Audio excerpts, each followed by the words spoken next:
Hey guys, it's me, Lisa ASMR. I am getting ready for a really fancy dinner, so might as well do a video with you guys because I know someone requested it. They like to see me get ready, so I need to brush my teeth.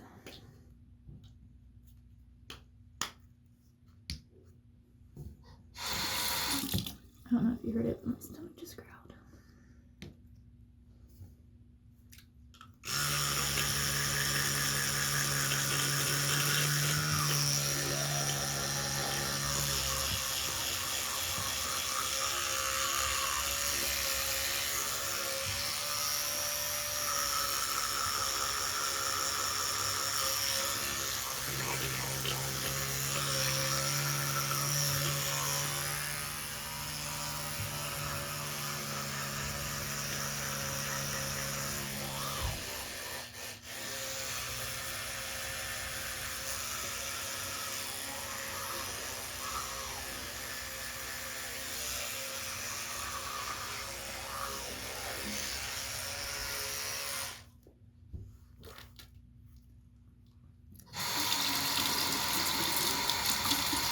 Sorry, I forgot to warn some of you about the toothbrush before I pressed start, but that happens. You know, life isn't perfect. Okay. So I am going to do my hair. I am going to have to change my dress because mine said that this dress isn't fancy enough for the fancy restaurants. So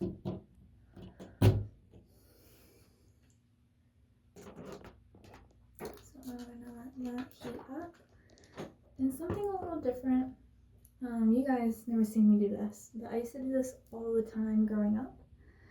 Anytime I'd get ready and I was reading like a book that I was really into, I would read the book while getting ready. So I have my deodorant, you can't see it well. I have my deodorant, holding the book open so I can read it. So I'll read it to you guys while I'm getting ready. It's Criss by James Patterson, and I am on chapter 43. It's really good. Basically, he is following this serial killer named M, and he's trying to capture M.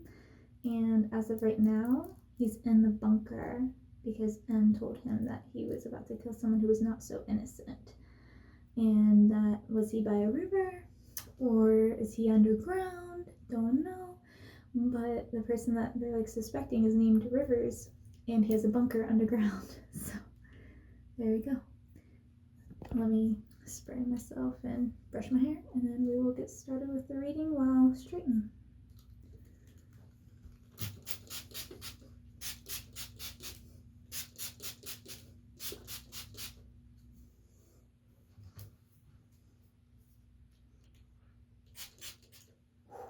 I am not used to these nails. I'm like really hurting my normal nails because I put pressure on them.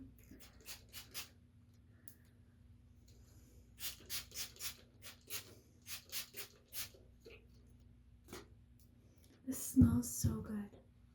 Can you smell it? Okay.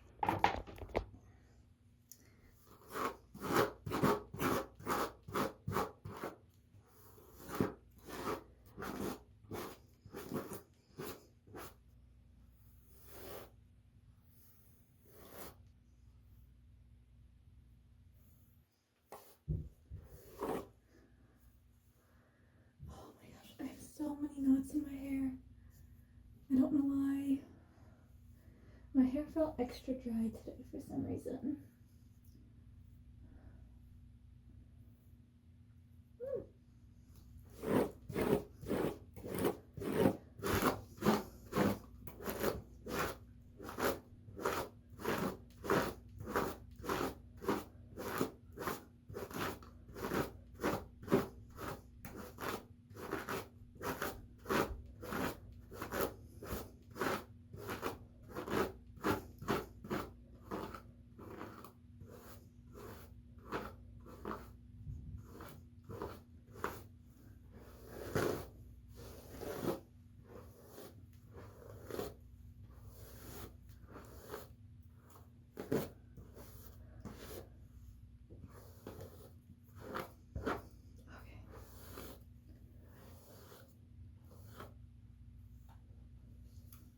one side down, the other side to go.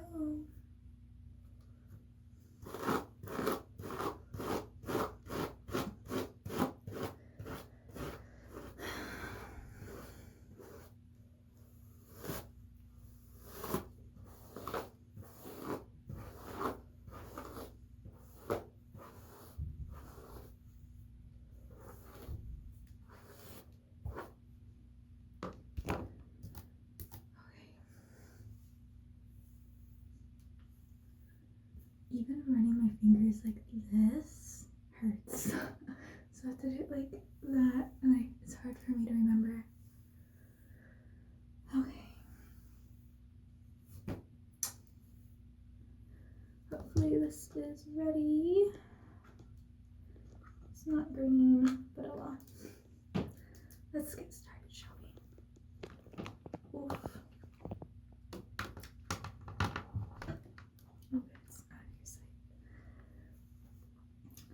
The door opened inward and revealed a lit workshop with neat racks of supplies on one side and workbenches and lockers and cabinets on the other. There was no one in the long rectangular space, and the steel door at the far end was ajar. "Let's move," I whispered. He slammed that door on his way out, but it didn't catch. Single-minded, I started through the workshop, intent on getting up to the opposite end and through that door as fast as possible. Samson grabbed my shoulder before I could go through. I spun around, confused and annoyed. Sean looked stricken as he pointed to the workbench by the lockers. The bow saw was on it. Beside it, there was a reciprocating saw coated in blood and gore. There was blood on the floor below the bench and drops of blood leading toward a locker that was half open. We walked over a few feet, enough to see a man's severed head on the shelf inside the locker. He was Caucasian, late 30s, early 40s. His dull eyes stared out and his mouth was frozen open. We heard another clang, this one above us somewhere. "Our boy's getting out of Dodge," I said. I twisted around and ran through the second door, Samson right behind me. We entered a short hallway that had a metal ladder bolted into one wall. I shone my light up and saw that it climbed into a shaft of corrugated steel that looked like a culvert. In the flashlight beam, dust and dirt swirled. "He went up," I whispered, holstering my pistol, getting on the ladder. "Go back to the staircase. Make sure he doesn't get out of here that way." Samson didn't argue and went back toward the workshop as I climbed up the shaft, the flashlight in my left hand. The culvert was big enough to let me through, but not so large that it quelled the dreadful feeling of claustrophobia that threatened to overtake me higher I got. Gritting my teeth, I focused on each rung in the ladder and kept climbing. 20 feet up, the ladder went through a hole in the floor of another short passage connecting two container cars. When I got up into that hallway, I heard the electric motors on the other side of the door and almost got off the ladder, but there was still dust and dirt floating down from above. I kept climbing up and through another short hallway, past a door I felt sure led to the kitchen, and up again into the third shaft. Sweat dripped from my brow when I stuck my head up through the next level, the one that had been locked shut on the stairway side. Oh my gosh, why isn't my hair straightening? This is so frustrating.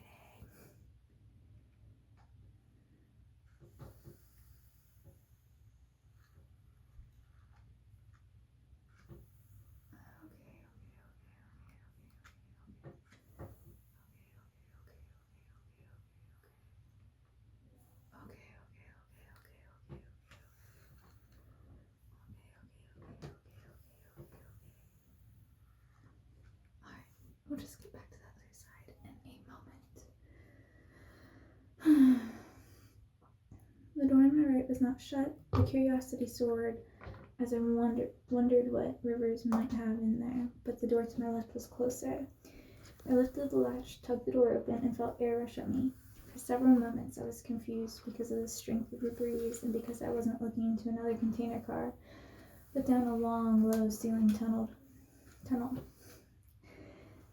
In my flashlight beam, I could see fresh scuffing and handprints in the dust on the tunnel floor.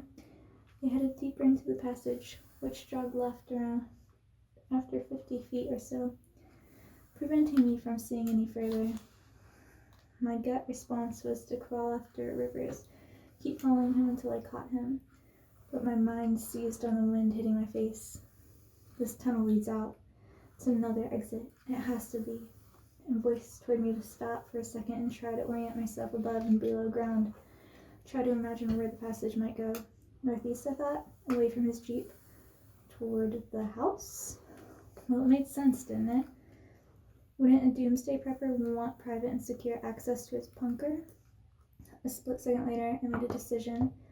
Crawling a quarter of a mile in a tunnel like that would take time, and I could go faster if I covered that distance outside. I jumped back on the ladder, dropped down a level, and ran through the kitchen out the door to the stairwell. Charging up the stairs, figured that Samson and I could get to the car and then up to the house fast. Maybe not before Rivers, but soon after. When I reached the hallway that led to the main exit, Samson was by the hatched door with a sour look on his face. Son of a bitch locked us in. Please tell me there's another way out. I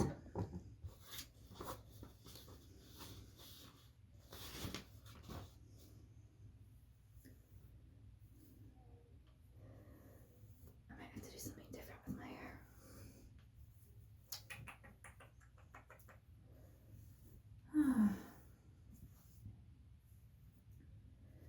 My first thought was the tunnel, but how had Rivers gotten out to come around that and lock us in? Was there an exit before the house? Then I remembered something. I scrambled up the staircase, yelling, "Follow me!" I bolted up the 3 flights and climbed the ladder into the upper container car, and one that jutted out of the roof of the anthill. I pushed open the door and shone my light on the winch, bolted into the side of the bunker and the ropes coiled below it.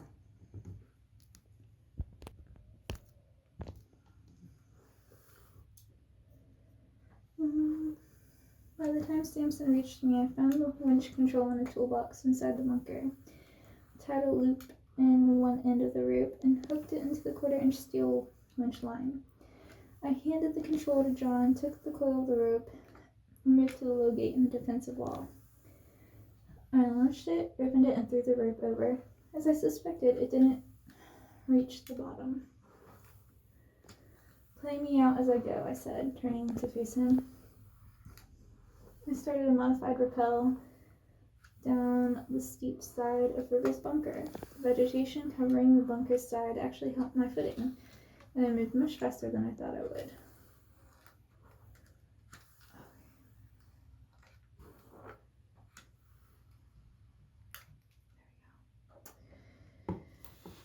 Samson uncoiled a good 20 feet of the winch line until the rope below me reached the ground. By the time I got there, John was on his way down. I sprinted to our car, jumped in, turned the key in the ignition, and got nothing. Nothing! Jumped out furious, I ran back. Samson was almost down. "He disabled our car," I shouted as I went past him. When I reached River's jeep, the keys were still there in the cup holder. I snatched them up, found the right one, stuck in the ignition, and felt like cheering when the engine turned over. I feel like that was so that was, sure, yeah, maybe, but I also feel like if you mess with your car, then he's going to put something in the Jeep to maybe explode or something, because I feel like he wouldn't make it that easy for you to find another vehicle to get out of there. And also, why don't you just call for backup while you're there? Crazy.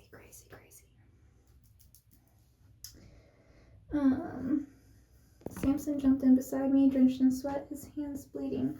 "That cable tore the hell out of me," he said. "Hold on somehow," I said as I threw the Jeep into gear. I mashed the gas pedal down and kept cranking the wheel to get around the base of the River's bunker. Then whipsawed it back the other way to avoid our dead car the machinery.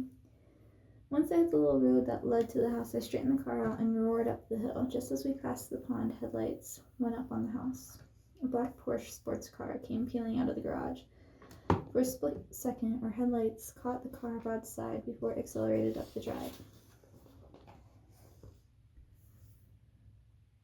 Dwight Rivers was hunched behind the wheel. When he glanced our way, he looked terrified. Again, before he hits the highway, Simpson yelled. I understood and kept the gas forward as much as I could, weaving up the driveway, trying to keep Rivers' taillights in sight. The Porsche blew through the mouth of the driveway and drifted across the gravel road as Rivers skillfully kept up his speed. I knew I couldn't do that, so I slammed on the brakes and still almost rolled the Jeep on the county road. By the time I got the SUV straightened out, Rivers was well ahead and accelerating toward a curve. We won't catch him, Sampson growled. He's going 80 at least. Call the sheriff, I said. As I lost the Porsche's taillights, he's heading back toward Madison. Sampson grimaced, but used his bleeding sore hands to dig in his pocket for his phone. He didn't half bothered. When we were around the curve, there were no taillights in the straightaway heading east. Rivers had lost control and rolled and then flipped the car over a stone wall into a cornfield. The sports car was on its roof in the mud, headlights still on, and aimed across the field. We skidded to a stop.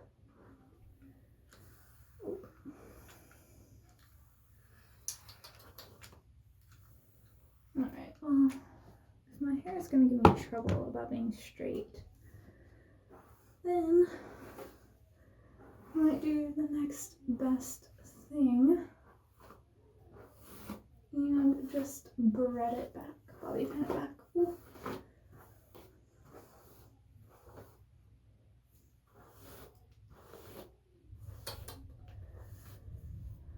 Okay. So, thinking like this. How does that look? Alright. Before I continue getting ready, I'm going to get changed and then I will continue the video. So hold on. Alright, so I think this is like the fanciest dress that I own.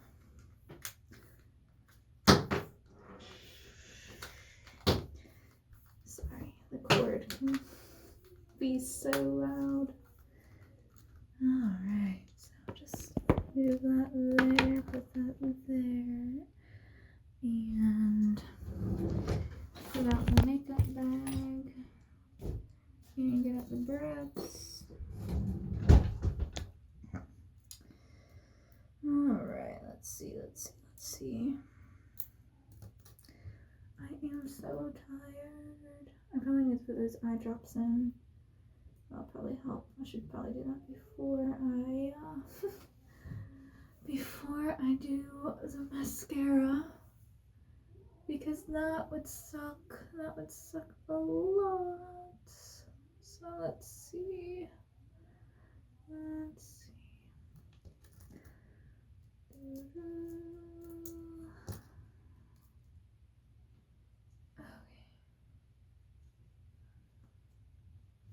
that. Oh, it would suck a lot if it would ruin it, is what I meant. My bad. So let's see the side now.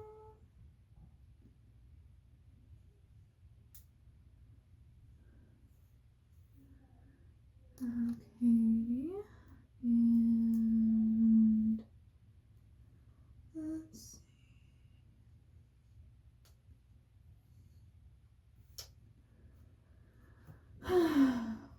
Alright, so my hair looks, I was about to say decently better, and then I have that like little curve ball right there, but whatever, that's fine.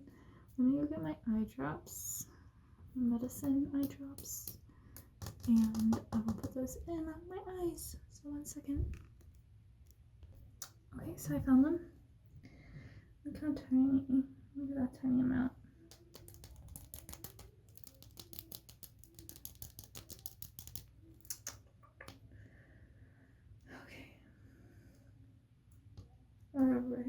see.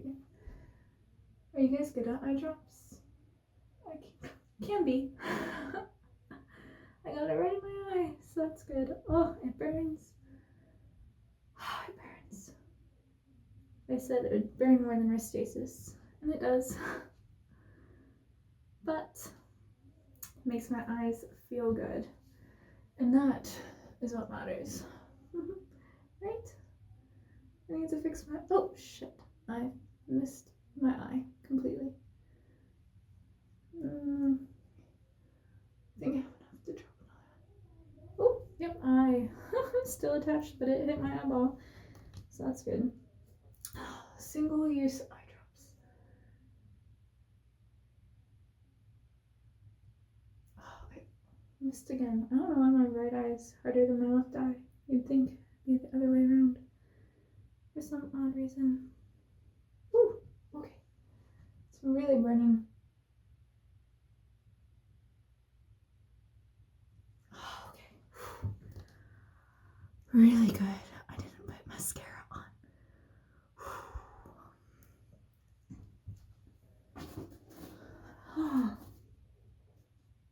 Okay. I'm just gonna blink it around.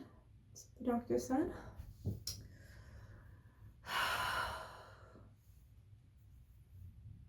And wait. I'll be fine. Oh, I always get annoyed when like it's no longer centered. Okay, cool.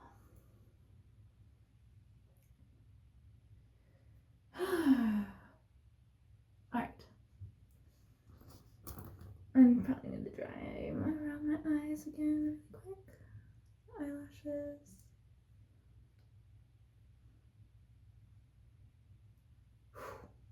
That was wild.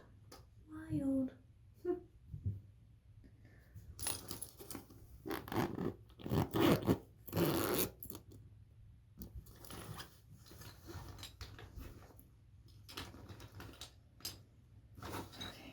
Oh shoot, no. What was that? That's for chapstick. What else in there?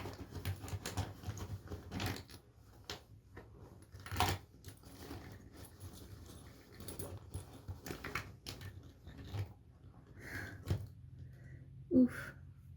It was for the pencil sharpener.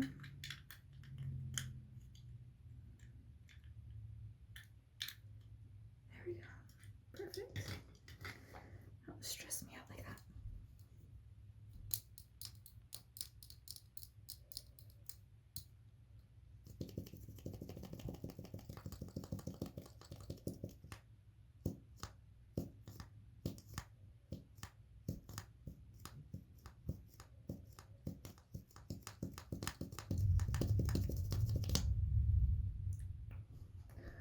You hear the thunder.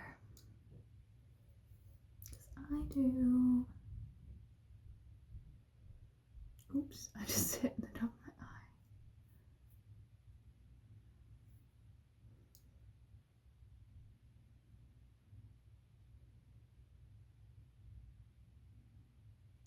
Oh, and now I just hit my eyeball. Makeup is not fun, y'all. It is not fun. Cool design though. If it ever focuses. Nope, it's not gonna focus, is it? Whatever, I'll have to wipe all that off.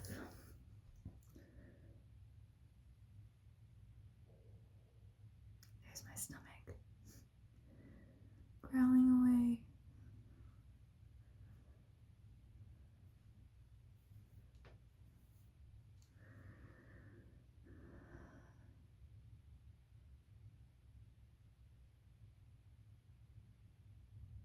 One eye done, partially. I think.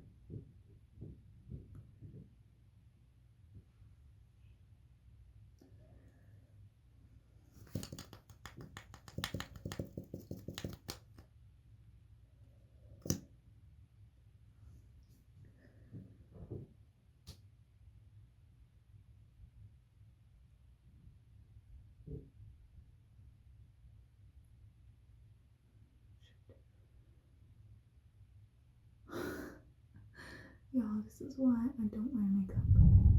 Dang, you hear that thunder? It doesn't mess around. Here, you want some? Oh, I can't see. But this is what one shitty eye looks like. And one partially blind. Looks like. Yeah, that just tasted disgusting. I forgot I used my medicine on that finger.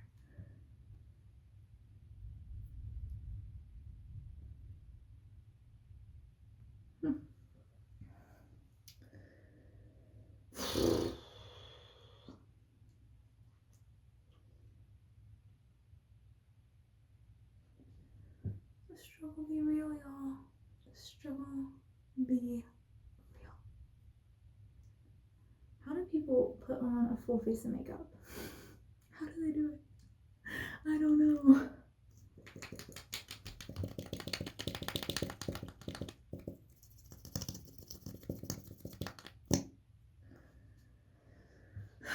Okay.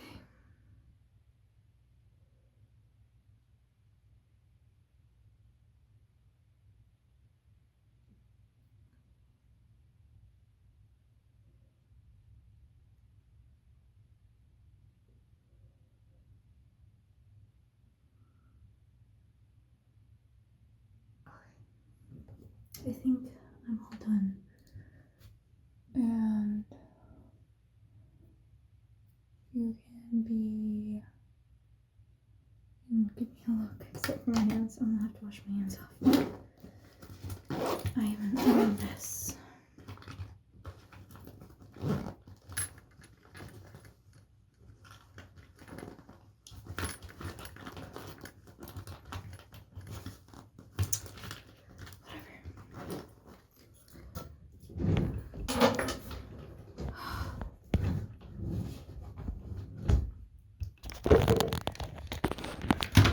Oops, I want my straightener. I'll probably add some earrings and a necklace. That sound like a plan? Okay, cool. It's not the end result that I was expecting, but it's a result.